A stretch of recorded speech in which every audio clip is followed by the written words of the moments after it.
En esta presentación vamos a desarrollar, paso a paso, una estrategia de defensa técnico-legal ante un Tribunal de Honor del Colegio Federado de Ingenieros y de Arquitectos de Costa Rica, el CFIA. El objetivo no es dar consejos genéricos de derecho, sino traducir la normativa y el procedimiento disciplinario a un lenguaje técnico, práctico y aplicado al día a día de la ingeniería y la arquitectura. Este contenido se basa en un documento fuente preparado como guía procedimental para el profesional, el cual ampliamos con criterios actualizados, referencias normativas recientes y mejores prácticas observadas en Costa Rica y en otros colegios profesionales de la región latinoamericana. La idea es que, al finalizar el vídeo, usted tenga un mapa claro de qué hacer, qué no hacer, y cómo estructurar una defensa sólida si alguna vez se enfrenta a un procedimiento de honor. Aunque nos centraremos en el CFIA, muchos de los principios que veremos, como el debido proceso, la carga de la prueba, la importancia de la documentación técnica y el rol de la ética profesional, son extrapolables a otros colegios profesionales. Esto hace que el tema sea relevante no solo para ingenieros civiles, estructurales, residentes de obra y directores de proyecto, sino también para otros profesionales del sector construcción. El enfoque será muy concreto.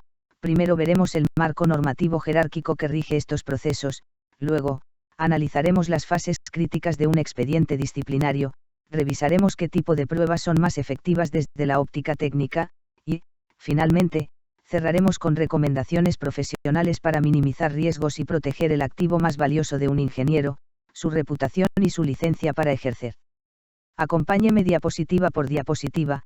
La idea es que pueda incluso usar este contenido como checklist si algún día debe enfrentar un tribunal de honor. Antes de entrar a normativa y procedimiento, es clave entender qué es realmente un tribunal de honor y por qué debería importarle a cualquier profesional en ejercicio. El ejercicio de la ingeniería y la arquitectura en Costa Rica no es solo una actividad económica privada, es una función social regulada por el Estado por medio del CFIA. Esto implica que la sociedad delega en nosotros decisiones que impactan vidas humanas, patrimonio, infraestructura crítica y recursos públicos. El Tribunal de Honor es el órgano máximo del CFIA en materia de deontología profesional.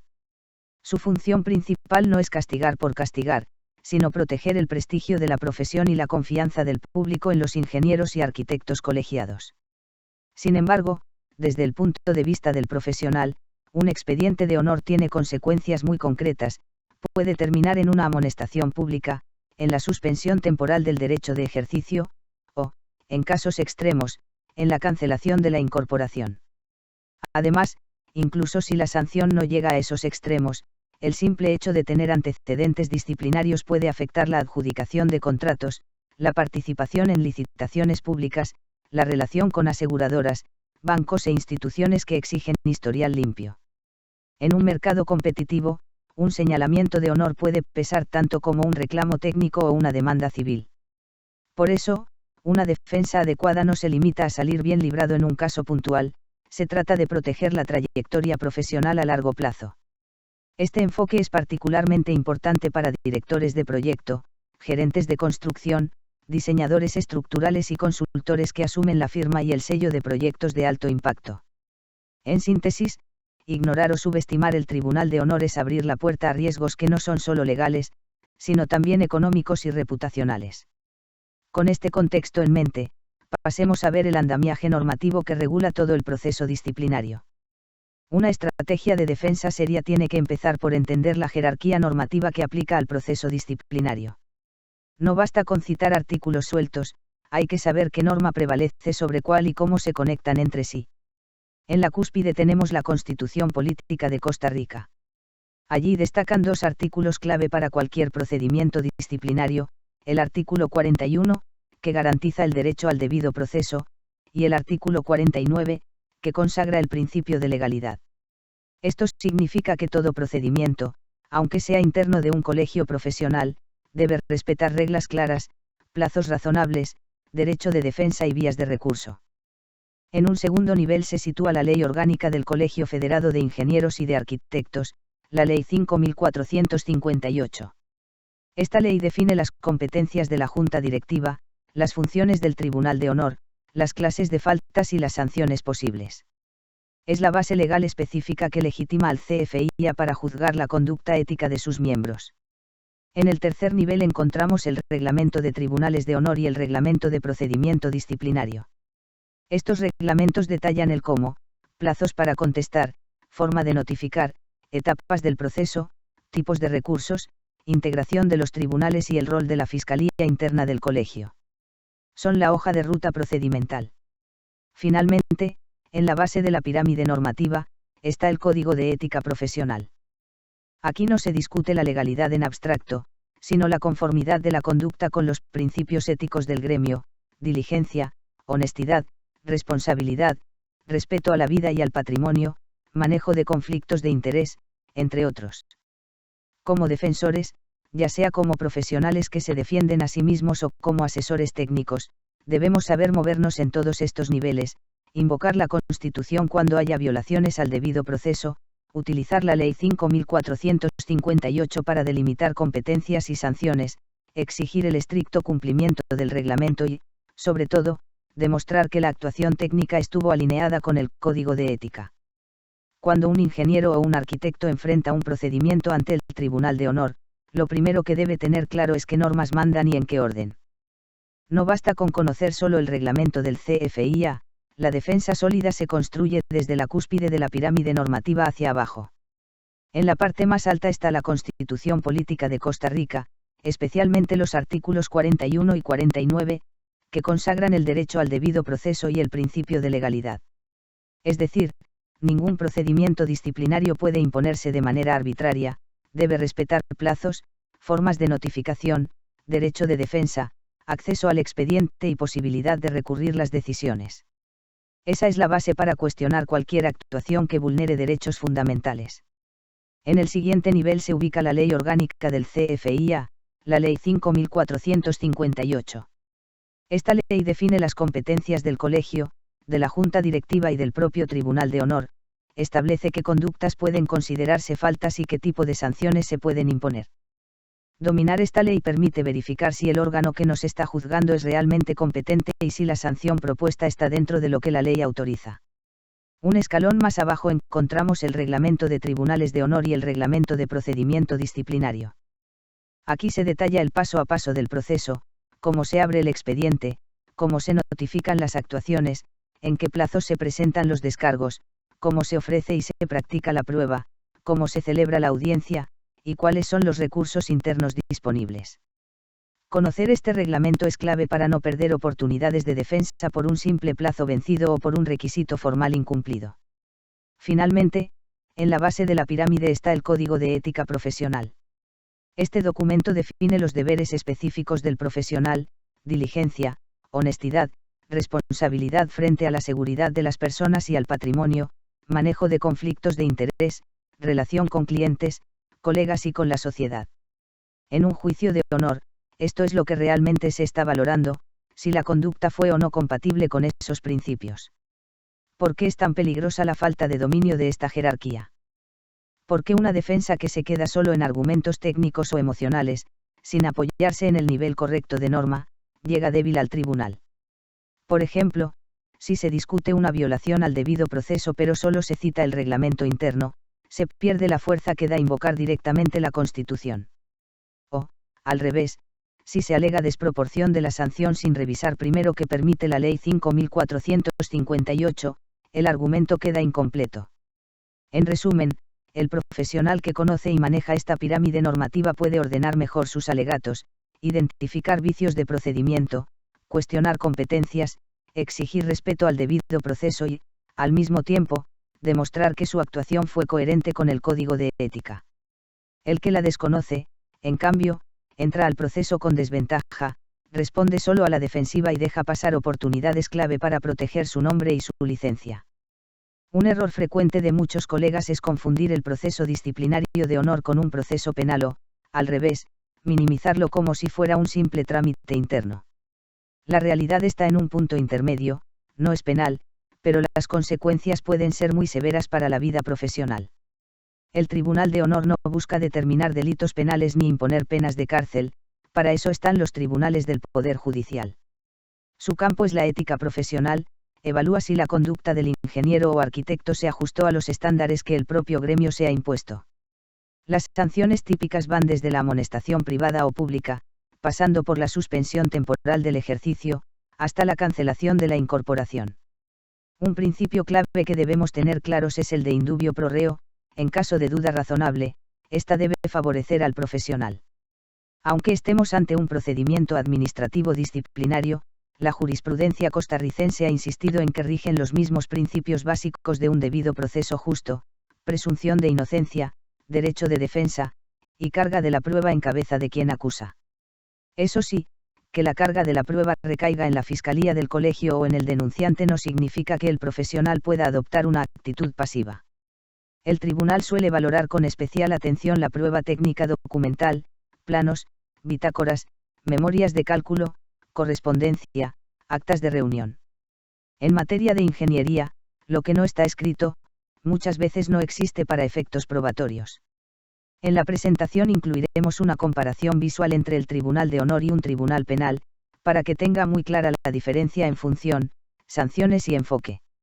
Entender esta naturaleza híbrida, administrativa, pero con fuerte impacto profesional, es el primer paso para diseñar una defensa inteligente. En esta diapositiva nos detenemos en los principios rectores del procedimiento ante el Tribunal de Honor, porque de aquí se desprende cómo debemos plantear toda la defensa. Primero, el principio indubio pro reo. ¿Qué significa en la práctica? Que si, después de analizar toda la prueba, todavía queda una duda razonable sobre lo que ocurrió o sobre el grado de responsabilidad del profesional, esa duda tiene que favorecer al colegiado. Aunque estamos en sede administrativa y no en un juicio penal, este estándar garantista se aplica igual. Por eso, nuestra estrategia no es demostrar perfección absoluta, sino evidenciar con claridad dónde hay zonas grises, contradicciones en la versión del denunciante o vacíos en su prueba. En segundo lugar, la carga probatoria. Aquí es muy importante que lo tengamos claro: no somos nosotros los que tenemos que probar nuestra inocencia, es la parte denunciante, o la Fiscalía del CFIA, la que debe demostrar que hubo una conducta contraria a la ética. Ahora bien, esto no significa quedarnos de brazos cruzados. Lo inteligente es aportar prueba documental, pericial y testimonial que cuestione, complemente o desvirtúe la historia que trae la otra parte. El tercer principio es la finalidad pedagógica del procedimiento. El Tribunal de Honor no está pensando como un órgano de venganza, sino como un mecanismo de protección al público y de preservación del prestigio profesional. ¿Qué implica esto para la defensa? Que podemos y debemos insistir en soluciones proporcionales, que privilegien la corrección y el aprendizaje antes que la sanción desmedida, especialmente cuando no hay dolo ni culpa grave. Y, finalmente, el debido proceso. Aquí se engloban el derecho a ser oído, a conocer el expediente, a presentar descargos, a ofrecer y controvertir prueba, y a recurrir las resoluciones. Si alguno de estos elementos falla, por ejemplo, una notificación defectuosa o un plazo que no se respeta, tenemos un argumento fuerte para cuestionar la validez del procedimiento. Si estos principios no se conocen o no se invocan a tiempo, la defensa se vuelve puramente reactiva, solo respondemos a señalamientos técnicos, pero dejamos pasar violaciones de forma y de fondo que podrían cambiar el resultado del caso. En cambio, cuando estructuramos la estrategia alrededor de estos 4 pilares, el profesional entra al proceso con mucho más control y con mejores posibilidades de proteger su nombre y su licencia. En esta diapositiva se expone el alcance de un procedimiento de honor, traducido en tipos de sanción y en posibles tiempos de afectación al ejercicio profesional. En la parte superior vemos el título Sanciones disciplinarias del CFIA y, debajo, 3 bloques, faltas leves y graves. Empecemos por las leves. Aquí se ubican las amonestaciones, que pueden ser privadas o públicas, normalmente por escrito, pero sin afectar directamente el ejercicio profesional. Siguen siendo antecedentes disciplinarios, pero no implican suspensión. La base normativa de este tipo de sanciones está en el artículo 21 del Código de Ética Profesional del CFIA, que recoge la amonestación confidencial como una de las sanciones posibles, en concordancia con el artículo 61 de la Ley Orgánica del CFIA, Ley 5458, que faculta al colegio para imponer sanciones disciplinarias a sus miembros. Luego pasamos a las faltas graves, donde ya hablamos de suspensión temporal del carné profesional. En la diapositiva se indica un rango típico de referencia de 3 meses a 5 años, para que el profesional visualice que puede quedar inhabilitado para firmar y ejercer durante un periodo considerable. El Código de Ética establece, en varios artículos del título 2, suspensiones que van de 1 hasta 24 meses para distintas conductas que lesionan el honor y la dignidad de la profesión, así como para infracciones vinculadas al ejercicio sin autorización, uso indebido de planos o fijación de honorarios claramente improcedentes. Adicionalmente, la Junta Directiva puede aplicar lineamientos y reglamentos específicos que regulan la ejecución y eventual reducción del periodo de inhabilitación, como el Reglamento de aplicación del beneficio de ejecución condicional de la sanción y de reducción del periodo de inhabilitación, que fija criterios diferenciados para faltas leves, de mediana gravedad y graves. Ahora vamos a ver la hoja de ruta completa de un procedimiento de honor típico en el CFIA, organizada en 6 fases críticas. Esta secuencia es fundamental, porque muchos errores de defensa ocurren simplemente por no reaccionar a tiempo en la fase correcta. La primera fase es la notificación y admisibilidad. Aquí el foco está en verificar que la notificación haya sido legalmente válida, medio utilizado, dirección correcta, plazos computados adecuadamente. Un vicio en la notificación puede afectar todo el proceso y, si se demuestra, puede llevar a la nulidad de actuaciones. Además, en esta etapa se analiza si el tribunal es competente y si la falta no está prescrita. La segunda fase son los descargos. Una vez notificado, el profesional tiene un plazo perentorio para presentar su respuesta inicial. Este no es un trámite de cortesía, es la primera gran oportunidad para fijar la narrativa de los hechos, negar cargos puntuales, proponer pruebas y empezar a construir la teoría del caso. Callar o responder de forma genérica es un error grave. La tercera fase es la fase probatoria. Aquí se ofrece y se practica la prueba, documental, pericial y testimonial. Es el núcleo técnico de la defensa. La cuarta fase es la audiencia de vista, si el tribunal la convoca. En esta audiencia se exponen los alegatos, se interrogan testigos y se aclaran puntos de peritajes. La quinta fase corresponde al fallo, es decir, la resolución motivada del Tribunal de Honor. Finalmente, la sexta fase son los recursos, reconsideración ante el mismo tribunal, apelación ante la Junta Directiva del CFIA y, eventualmente, revisión ante la jurisdicción contencioso-administrativa. En el resto de la presentación iremos desglosando cada una de estas fases, con recomendaciones concretas para que usted pueda anticiparse y no improvisar cuando ya el tiempo es crítico. Entremos en detalle en la fase de notificación y admisibilidad, que muchos ven como algo meramente formal, pero que puede ser decisiva. Lo primero que debe revisar al recibir una notificación es el medio utilizado. Hoy son comunes tanto el correo físico certificado como la notificación electrónica a direcciones previamente registradas ante el colegio. Es importante confirmar que la dirección utilizada es la que usted señaló oficialmente, si no, puede haber argumentos de nulidad. En segundo lugar, revise con lupa las fechas. Los plazos suelen contarse en días hábiles, excluyendo fines de semana y feriados oficiales. Un error en el cómputo de plazos puede significar que se dé por firme una actuación sin que usted haya tenido oportunidad real de defenderse. Llevar una agenda clara, con los vencimientos clave, es parte de la gestión profesional de riesgo. Otro punto crítico es la competencia del Tribunal de Honor. Si los hechos denunciados son estrictamente penales o civiles, sin componente ético profesional, podría alegarse falta de competencia material. Obviamente, muchas veces las esferas se mezclan, un mismo hecho puede generar responsabilidad civil, penal y disciplinaria. En estos casos, el Tribunal de Honor se enfoca en el aspecto deontológico, pero es válido señalar si hay duplicidades o violación de non bis in idem. Finalmente, revise la posible prescripción de la falta.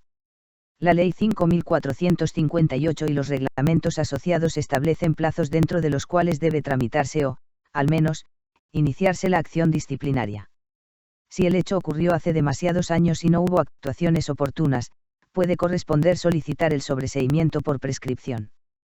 En esta fase, una respuesta técnica bien fundamentada puede cerrar el caso antes de entrar siquiera al fondo. Por eso, no es recomendable dejar pasar la notificación o tratarla como un simple oficio administrativo, es el momento de hacer los primeros movimientos estratégicos. La fase de descargos es probablemente el momento más subestimado por muchos profesionales, y al mismo tiempo la mejor oportunidad para ordenar la defensa. Cuando el reglamento le otorga un plazo para presentar descargos, no es un formalismo, es el espacio donde usted fija la versión oficial de los hechos que luego se contrastará con todas las pruebas. Un buen escrito de descargos debe contener, como mínimo, 4 elementos. Primero, una narrativa cronológica clara y coherente de los hechos, desde la gestación del proyecto, pasando por los hitos de diseño, supervisión o construcción, hasta el evento que motiva la denuncia. La cronología es fundamental para que el tribunal entienda el contexto técnico en el que se tomaron decisiones. Segundo, una negación específica de cada cargo. No basta con decir rechazo todo lo manifestado, hay que responder punto por punto, aclarando que es incorrecto, que está fuera de contexto y donde existen omisiones de la parte denunciante. Tercero, la solicitud explícita de apertura a prueba y la indicación preliminar de qué pruebas se ofrecerán, documentos, peritajes, testigos clave. Aunque el detalle completo se presente en la fase probatoria, desde aquí es útil anunciar que la defensa se apoyará en prueba técnica robusta. Cuarto, una primera referencia al marco normativo y ético aplicable, sin convertir los descargos en un tratado jurídico, pero sí dejando claro que la actuación se hizo conforme al código de ética y a la lex artis de la época. El gran riesgo en esta fase es el silencio o la respuesta improvisada. El silencio puede interpretarse como desinterés o incluso como aceptación tácita de los hechos, mientras que una contestación vaga complica después articular una teoría de defensa coherente. Por eso, es completamente recomendable que, incluso profesionales con amplia experiencia, busquen apoyo de un abogado en derecho administrativo y, si es posible, de un colega senior que les ayude a pulir la dimensión técnica de los descargos. La fase probatoria es el corazón técnico de la defensa. Aquí es donde la ingeniería se traduce a evidencia que el tribunal pueda valorar de manera objetiva. A grandes rasgos, manejaremos 3 tipos de prueba: documental, pericial y testimonial. La prueba documental suele ser la más fuerte en casos de ingeniería. Hablamos de planos firmados y sellados, memorias de cálculo, bitácoras de obra, correos electrónicos, oficios, actas de reunión, informes de supervisión, órdenes de cambio, reportes de laboratorio, fotografías de avance, entre otros. La clave no es solo acumular documentos, sino organizarlos cronológicamente y resaltar aquellos que evidencian diligencia, advertencias oportunas y decisiones tomadas de buena fe. La prueba pericial es especialmente relevante cuando la controversia gira en torno a cálculos estructurales, diseño hidráulico, estabilidad de taludes, comportamiento sísmico o cualquier tema técnico complejo. Un peritaje de parte, elaborado por un ingeniero forense o un especialista reconocido, puede demostrar que el diseño cumplía con el código sísmico vigente, con normas ACI, ASTM, AISC o reglamentos de concreto y acero aplicables al momento del diseño y construcción. Es importante que el peritaje sea didáctico, con modelos claros, comparaciones numéricas y, si procede, simulaciones que el tribunal pueda entender. La prueba testimonial debe utilizarse con criterio. Son preferibles testigos que hayan participado directamente en el proyecto, residentes de obra, inspectores, supervisores, representantes del cliente que recibieron advertencias por escrito. Los testimonios de oídas tienen poco peso y pueden incluso restar credibilidad. En esta fase, la estrategia es demostrar que, aun si hubo un resultado indeseado, como una patología, un conflicto contractual o un siniestro, la actuación técnica estuvo dentro de los rangos aceptables de la lex artis y alineada con la ética profesional. No se trata de demostrar perfección absoluta, sino diligencia razonable, buena fe y respeto a las normas vigentes en el momento pertinente. La fase probatoria es el corazón técnico de la defensa. Aquí es donde la ingeniería se traduce a evidencia que el tribunal pueda valorar de manera objetiva. A grandes rasgos, manejaremos 3 tipos de prueba: documental, pericial y testimonial. La prueba documental suele ser la más fuerte en casos de ingeniería. Hablamos de planos firmados y sellados, memorias de cálculo, bitácoras de obra, correos electrónicos, oficios, actas de reunión, informes de supervisión, órdenes de cambio, reportes de laboratorio, fotografías de avance, entre otros. La clave no es solo acumular documentos, sino organizarlos cronológicamente y resaltar aquellos que evidencian diligencia, advertencias oportunas y decisiones tomadas de buena fe. La prueba pericial es especialmente relevante cuando la controversia gira en torno a cálculos estructurales, diseño hidráulico, estabilidad de taludes, comportamiento sísmico o cualquier tema técnico complejo. Un peritaje de parte, elaborado por un ingeniero forense o un especialista reconocido, puede demostrar que el diseño cumplía con el código sísmico vigente, con normas ACI, ASTM, AISC o reglamentos de concreto y acero aplicables al momento del diseño y construcción. Es importante que el peritaje sea didáctico, con modelos claros, comparaciones numéricas y, si procede, simulaciones que el tribunal pueda entender. La prueba testimonial debe utilizarse con criterio. Son preferibles testigos que hayan participado directamente en el proyecto, residentes de obra, inspectores, supervisores, representantes del cliente que recibieron advertencias por escrito. Los testimonios de oídas tienen poco peso y pueden incluso restar credibilidad. En esta fase, la estrategia es demostrar que, aun si hubo un resultado indeseado, como una patología, un conflicto contractual o un siniestro, la actuación técnica estuvo dentro de los rangos aceptables de la lex artis y alineada con la ética profesional. No se trata de demostrar perfección absoluta, sino diligencia razonable, buena fe y respeto a las normas vigentes en el momento pertinente. Cuando el Tribunal de Honor convoca a una audiencia de vista, se abre un espacio muy valioso para reforzar la estrategia de defensa, pero también un escenario donde improvisarse y caro. Esta audiencia suele incluir alegatos iniciales, interrogatorio de testigos, aclaración de peritajes y, eventualmente, alegatos de cierre. Desde la perspectiva de la defensa, lo primero es preparar un alegato de apertura corto y contundente. En unos pocos minutos, debe poder explicar al tribunal, con lenguaje claro, cuál es la teoría del caso, qué pasó, por qué no hubo dolo ni culpa grave, y cómo se ajustó la actuación a la ética profesional. No es el momento de leer un documento de 20 páginas, sino de marcar los puntos esenciales que luego se irán desarrollando con la prueba. En cuanto a los interrogatorios, es importante planificar con antelación las preguntas tanto para los testigos propios como para los de la contraparte. Con los testigos de defensa, el objetivo es reforzar la cronología y la diligencia del profesional. Con los testigos de la parte acusadora, se busca evidenciar contradicciones, lagunas en su conocimiento técnico o desconocimiento de documentos clave que se hayan aportado. Un aspecto crítico es la traducción de los argumentos técnicos a un lenguaje ético. No basta con decir el cálculo estaba bien o se cumplió con el coeficiente sísmico. Hay que conectar eso con el deber de proteger la vida, el patrimonio, el interés público y la confianza en la profesión. Por ejemplo, explicar que se aplicó un factor de seguridad conservador precisamente por responsabilidad profesional, o que se recomendó una medida correctiva por escrito en cuanto se detectó un riesgo. Finalmente, el alegato de cierre debe sintetizar cómo la prueba presentada respalda la teoría de la defensa, recordando al tribunal la importancia del indubio pro reo, el respeto al debido proceso y la necesidad de que cualquier sanción sea proporcional, razonable y debidamente motivada. Un cierre bien estructurado puede marcar la diferencia en la percepción global del caso. Una vez concluida la fase probatoria y, en su caso, la audiencia de vista, el Tribunal de Honor emite un fallo o resolución motivada.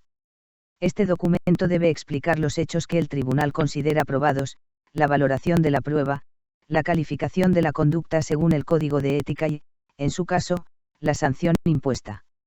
Aquí entran en juego dos herramientas fundamentales de la defensa, el recurso de reconsideración y el recurso de apelación.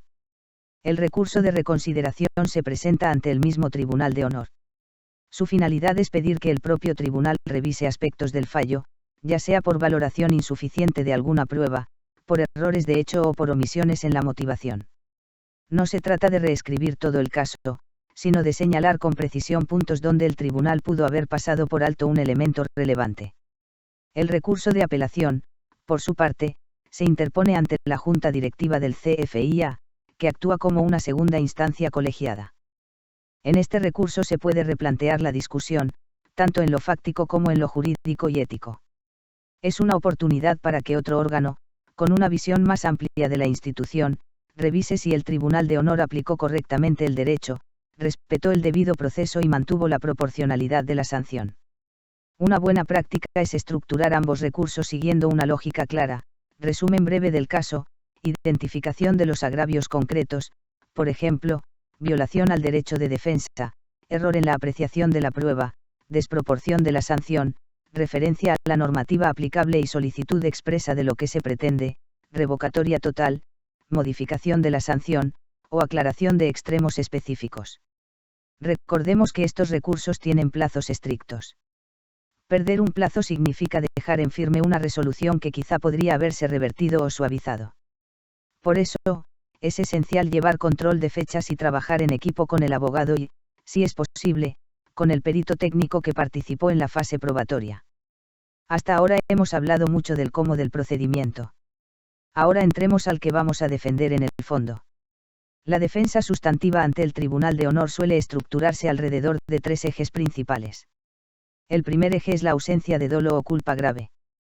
El Tribunal de Honor no está para sancionar cualquier error humano inevitable, sino conductas que impliquen negligencia grave, imprudencia manifiesta, ocultamiento doloso de información o violación consciente de normas técnicas y éticas. La estrategia aquí es demostrar que, aunque pudo haber un resultado desfavorable, el profesional actuó de buena fe, aplicando criterios técnicos razonables y atendiendo las normas vigentes. El segundo eje es el contexto de la decisión técnica. La ingeniería rara vez ofrece una única solución, normalmente hay varias alternativas técnicamente válidas. La defensa debe explicar por qué la alternativa elegida era aceptable dentro del rango de soluciones razonables, considerando la información disponible en ese momento, las restricciones presupuestarias, las condiciones del terreno, las cargas esperadas, las especificaciones del cliente y las normas técnicas aplicables. El tercer eje es la proporcionalidad de la sanción. Aun en caso de que el tribunal considere que hubo una falta, la defensa debe argumentar por qué la sanción debe ser la menos gravosa posible, considerando factores como trayectoria profesional limpia, años de ejercicio sin señalamientos, colaboración con la investigación, reparación del daño cuando corresponde y compromiso con la actualización profesional. Visualmente, podemos representar estos 3 ejes como un escudo de defensa: buena fe y ausencia de culpa grave, razonabilidad técnica en la toma de decisiones, y proporcionalidad en la respuesta sancionatoria. Juntos, estos elementos permiten construir una narrativa que no niega los hechos por completo, cuando eso no sea realista, pero sí los ubica en un contexto justo y éticamente defendible. En esta lámina entramos al primer eje de defensa sustantiva, la ausencia de dolo o culpa grave. Este eje es fundamental porque el Tribunal de Honor no está para sancionar cualquier error humano, sino aquellas conductas que realmente traspasan el umbral de la negligencia grave o del comportamiento doloso. Lo primero que debemos dejar muy claro al tribunal es la diferenciación crucial entre un error técnico involuntario y una falta de honor. En ingeniería todos sabemos que, aun trabajando con rigor, puede existir un desajuste, una discrepancia de criterio, un cálculo que luego se mejora con nueva información. Eso, por sí solo, no configura una infracción ética. Por eso, la defensa debe explicar técnicamente qué ocurrió, por qué se trató de un error no intencional y cómo se gestionó una vez detectado. El segundo punto de la diapositiva es la buena fe profesional. Aquí el énfasis está en demostrar que siempre existió intención de cumplir con los estándares técnicos y éticos, que se aplicó la norma vigente, que se consultó la información disponible, que se elevaron advertencias al cliente cuando era necesario y que no hubo ningún beneficio personal oculto. La buena fe se prueba con documentos, correos, actas, bitácoras. No se trata solo de decir actué de buena fe, sino de mostrarlo. En tercer lugar aparece la diligencia debida. El tribunal quiere ver que hubo un cuidado razonable y una supervisión adecuada, revisiones de diseño, controles de calidad, visitas de obra documentadas, órdenes de corrección cuando se detectaron desviaciones. Mientras más evidencia tengamos de esa diligencia, más difícil será sostener que hubo una conducta descuidada o irresponsable. Finalmente, la diapositiva nos recuerda que la negligencia grave es otra cosa, es el descuido extremo, la impericia manifiesta, ignorar deliberadamente una condición de riesgo evidente o desatender normas básicas de seguridad. La idea de este eje es mostrar que el caso que se analiza no llega a ese umbral. En otras palabras, que podemos estar ante una controversia técnica, contractual o incluso ante un error puntual, pero no ante una conducta que amerite ser calificada como falta de honor. Si logramos que el tribunal vea claramente esta diferencia, error involuntario con buena fe y diligencia razonable versus negligencia grave, habremos avanzado mucho en la protección del nombre del profesional y en la búsqueda de una respuesta proporcional al verdadero nivel de responsabilidad involucrado. En el ámbito de la ingeniería civil y estructural, la lex artis, es decir, las reglas del arte y de la buena práctica profesional, se concretan a través de códigos, reglamentos y normas técnicas. En una defensa ante Tribunal de Honor es vital demostrar que las decisiones se tomaron dentro de ese marco. Por ejemplo, en un caso de diseño estructural, será determinante mostrar que se utilizó el Código Sísmico de Costa Rica vigente al momento del diseño, con sus cargas horizontales mínimas, combinaciones de carga, factores de importancia y requisitos de detallado. Asimismo, citar normas ACI para concreto estructural, AISC para acero, ASTM para materiales, o reglamentos locales de diseño de puentes o tanques, según corresponda. Un ejemplo numérico sencillo puede ayudar al tribunal a entender la razonabilidad de la decisión, mostrar, por ejemplo, que se calcularon esfuerzos, se verificaron secciones críticas, se aplicó un factor de seguridad adecuado y que, incluso, se adoptaron soluciones más conservadoras que el mínimo reglamentario en zonas sensibles. Este tipo de explicación técnica, si está bien documentada, tiene mucho peso. En obras civiles, como sistemas de agua potable, plantas de tratamiento o infraestructura vial, la defensa puede apoyarse en manuales de diseño nacionales, guías del Ministerio de Obras Públicas y Transportes, del Haya o de entes reguladores, así como en estándares internacionales cuando la normativa local lo permite. También es importante reconocer que las normas evolucionan. Lo que hoy puede verse como insuficiente quizás era aceptable según la edición vigente hace 10 o 15 años. En ese sentido, la defensa debe ubicar siempre la actuación en el tiempo, evitando que se juzgue con estándares posteriores a la fecha de diseño o construcción. En resumen, el mensaje técnico al tribunal debe ser: hice lo que un profesional diligente habría hecho en ese contexto, con esas normas y con la información disponible. Esa es la esencia de la lex artis aplicada a la defensa. En esta lámina entramos al tercer eje de la defensa sustantiva, que es la proporcionalidad de la sanción. Aquí la idea ya no es discutir si hubo o no responsabilidad, eso se trabajó en los otros ejes, sino dejar muy claro que, aun en el peor escenario, la respuesta del colegio debe ser razonable y graduada. El primer punto habla de sanción menos gravosa. ¿Qué significa esto en términos prácticos? Que si el tribunal considera que existe algún tipo de falta, nuestra primera línea argumental debe ser orientar la decisión hacia una amonestación antes que hacia una suspensión. Es decir, mostrar que el caso encaja mejor en la categoría de falta leve, impacto acotado, conducta aislada, sin afectación significativa a la seguridad o al patrimonio, y con margen para una corrección pedagógica más que punitiva. El segundo elemento es el de los antecedentes limpios. Un historial profesional impecable es un atenuante muy poderoso. No es lo mismo sancionar a alguien que lleva 20 años ejerciendo sin una sola observación disciplinaria, que a quien acumula varias causas de honor en pocos años. Por eso, en la defensa conviene aportar certificaciones de trayectoria, constancias de colegiatura al día, participación en actualización profesional, e incluso reconocimientos técnicos, para que el tribunal tenga una foto completa del profesional y no solo del incidente puntual. En tercer lugar, debemos resaltar el tiempo de servicio.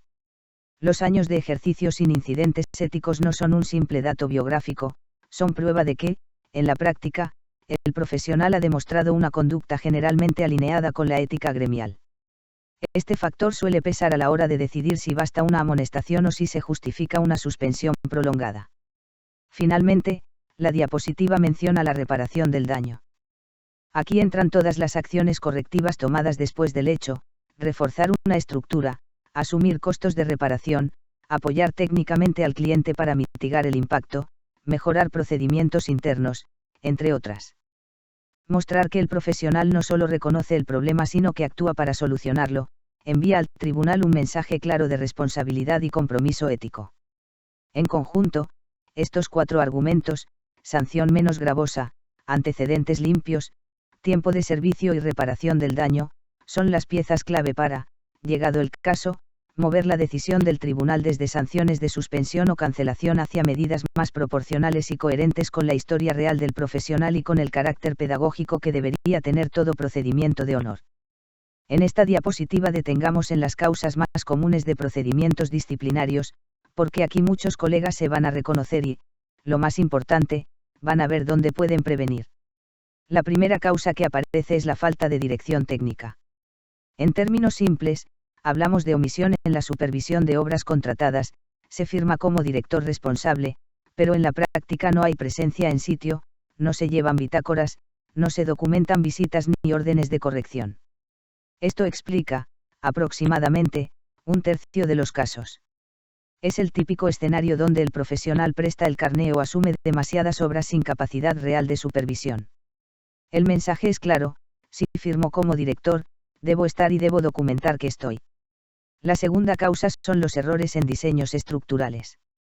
No se trata solo de un cálculo puntual mal resuelto, sino de deficiencias sistemáticas en el modelo, en las combinaciones de carga, en el detallado o en la aplicación del código sísmico y normas complementarias. Muchas veces estos errores salen a la luz tras un peritaje por patología o por un siniestro. Aquí la mejor prevención es el control de calidad interno, revisiones cruzadas, chequeos independientes, uso de software validado y, cuando el proyecto lo amerita, revisión por pares. En tercer lugar aparece el incumplimiento contractual, no entregar proyectos en los plazos comprometidos, abandonar obras, dejar inconclusos trabajos de supervisión o diseño sin una justificación adecuada y sin una comunicación formal con el cliente. Aunque parezca un tema puramente civil o comercial, cuando el incumplimiento genera riesgos para la seguridad, afecta servicios públicos o causa perjuicios significativos, termina escalando a la esfera ética y llega al Tribunal de Honor. La cuarta causa son los conflictos de interés, especialmente la representación simultánea de partes con intereses opuestos, por ejemplo, asesorar al desarrollador y, al mismo tiempo, a la comunidad afectada, o participar en la revisión de un proyecto en el que antes se tuvo una intervención económica directa. El problema no es solo el conflicto en sí, sino la falta de transparencia y de gestión adecuada de ese conflicto.